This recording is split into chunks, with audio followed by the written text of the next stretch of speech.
Today we're going to go over the price action for today on Euro, USD and Eurgbp. Mainly focused on Eurgbp because that's where we've had the most, let's say, probabilities in our favor for shorts. So yeah guys, if you like what we're doing, let's hit the like and subscribe button and we'll keep these videos coming out. And also thank you for getting us to 100 subscribers, means a lot. But next target, let's get to 2, 5 and eventually 1,000 subscribers. Right, so let's look at Eurgbp today.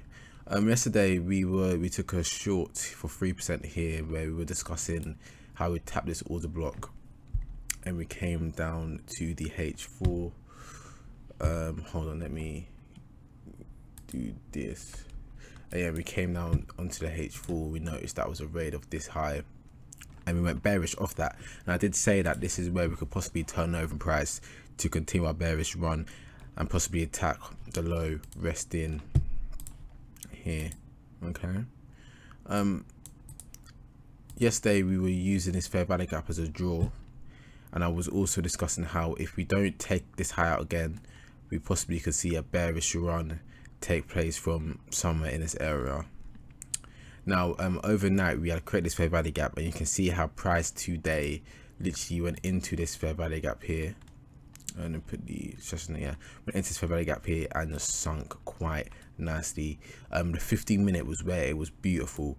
You can see how here we made the high of the day, broke structure down, and OTE here to take shorts to go to continue the bearish move. Honestly, it's textbook stuff. You can't get any better in it than it, to be fair.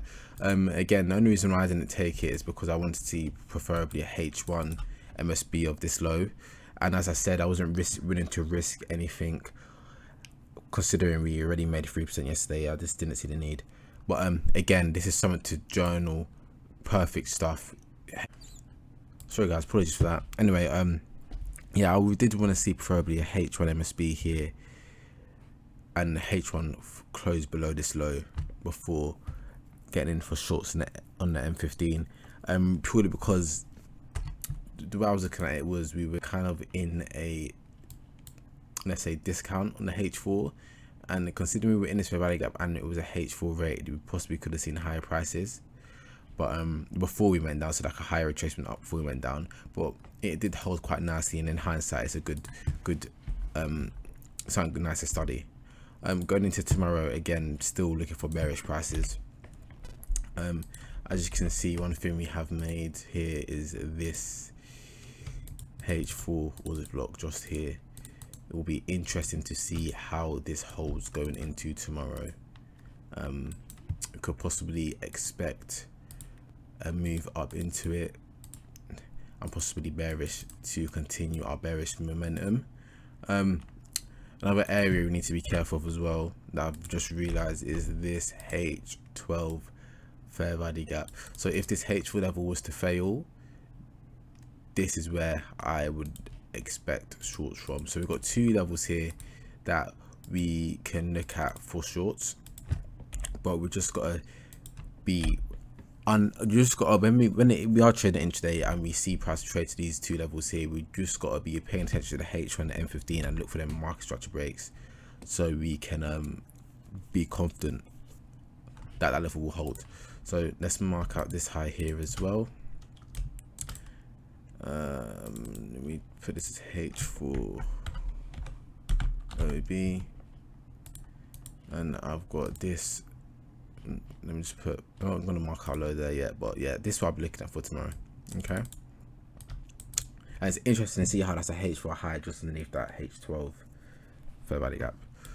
Going into EURUSD today, to be fair, EURUSD actually gave us a nice PA today. To be fair, one thing I was looking at was how we on a daily time frame, we came to this daily high here, which is a nice daily level.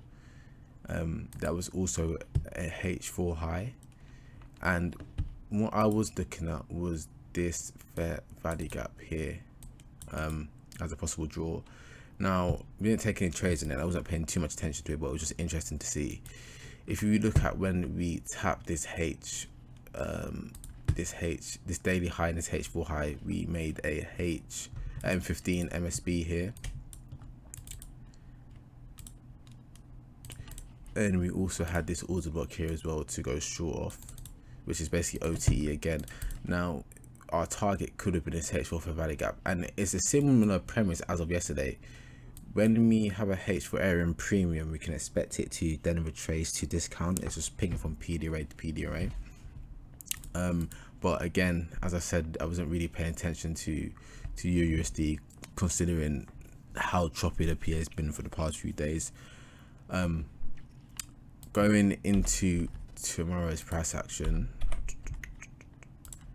let me look at the chart and see what I'm seeing. Again, I'm not really interested in USD as of now.